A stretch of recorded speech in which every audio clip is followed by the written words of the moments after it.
Story time.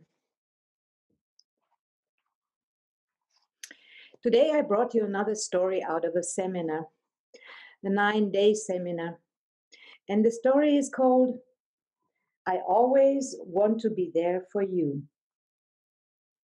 A private session.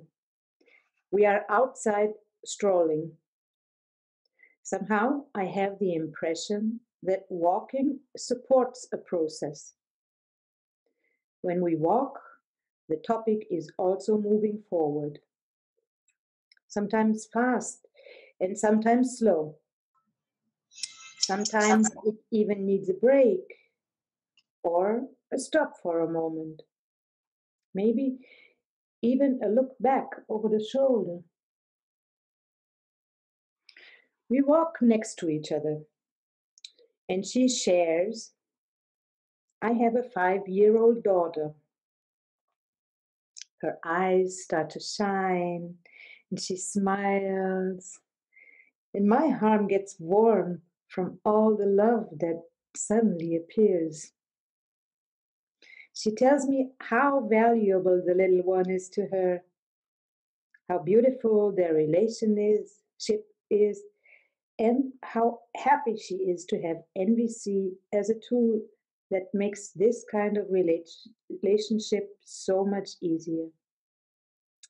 We bathe for a while in the preciousness and gratitude for all of this. Then I get curious and I ask, was that it? Did you ask for a private session with me because you wanted to celebrate what life gives you? Or is there something else? She adds, well, I can't get on an airplane. I don't quite understand, and I ask, tell me more. She says, I cannot get on a plane because I'm afraid something will happen to me and my daughter will be alone. Flying is not an option for me. I was also afraid to come over here. The long drive with the car, something could have happened to me, and then? And then what? I asked carefully. Then my daughter would miss out on everything I still want to give her. And then, I ask. Well, that would be so sad. I can't even think about it. I realize that she's not ready to look at her worst fears in this moment.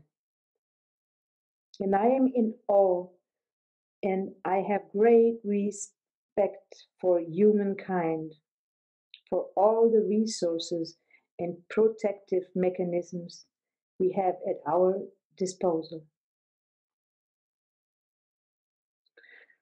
So I walk with her. She says, I say, I hear that what you can give her is unique and valuable and precious, and that you wish to give her this quality of togetherness for as long as possible. She stops and looks at me. Yes, she acknowledges.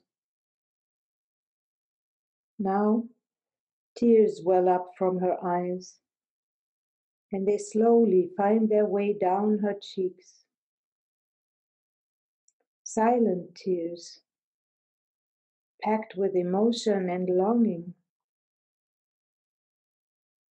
We stand still for a while. Then she continues to walk, slowly, step by step. I walk with her in silence. After a while, I ask, with whom is your daughter now? With my husband and with my mom. And does she like being there? Yes, my husband is a great dad. He spends time with her and is also very patient with her. Besides, they now do things they wouldn't do if I was around. Hmm. Sounds as if you get sounds as if you could let go confidentially and knowing that the two are doing well together. Yes. And with your mom? How is your daughter doing with her grandma? Oh, very good. They match well also. Okay, my mom doesn't give her the space I give her to experience her feelings. For me, it's okay when she is sad. My mom can't stand her being sad. When my daughter is sad, she tries to comfort her immediately, but that's okay. My daughter can live that out with me. Seems to be very important for you that she experiences all of her feelings to be welcome. Yes. And is her dad able to do that? He is improving pretty well. Somehow we keep spinning in a circle on the surface. There is hardly any energy left. We got stuck, and I address it. She feels the same way. So, is there anything else with your mom? I ask. She says, I also have a wonderful relationship with my mom and dad. They are still very important people in my life. I wish for my little one that I am always there for her too. Hmm. Something about the pronunciation of the word always makes me wonder.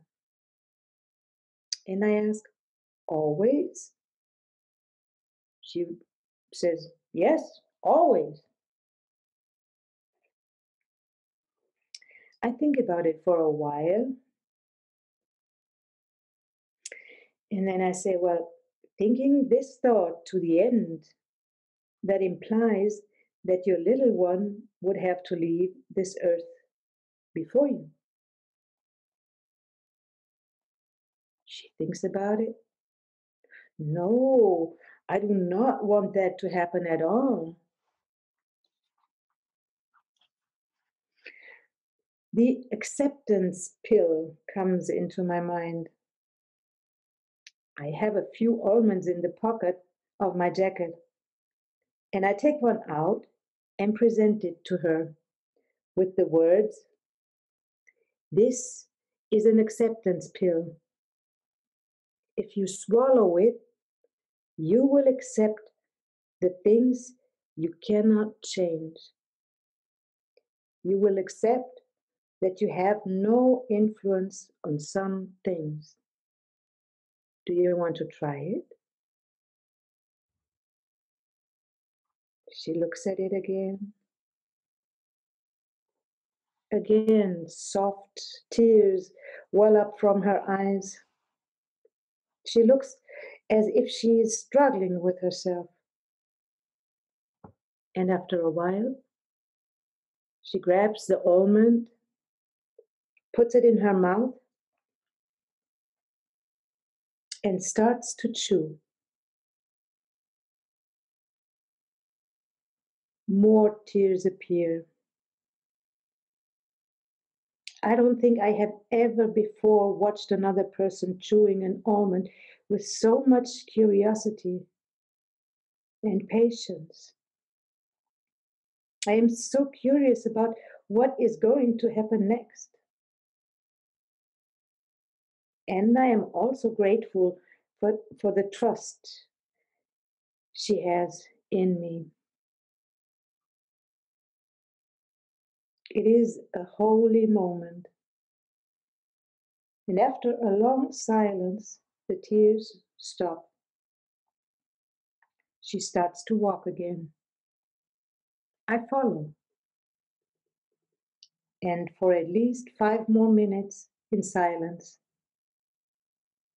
I indulge in the deep confidence that something nurturing is happening for her.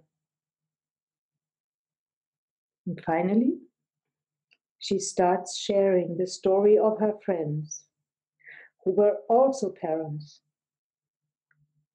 The mother had died early, and the father had to quit working in order to be there for their son. Eventually, it all worked out. They made it. Actually, they made it quite well. I think my husband would make it as well. My parents are also still present and would support him fully. He would not even have to quit working. We live close to each other. My mother could take care of my daughter after school, and my husband could pick her up there after work. That would work fine.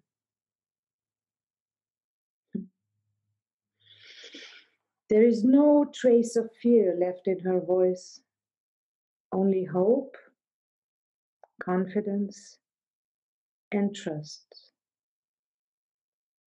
What a magical almond.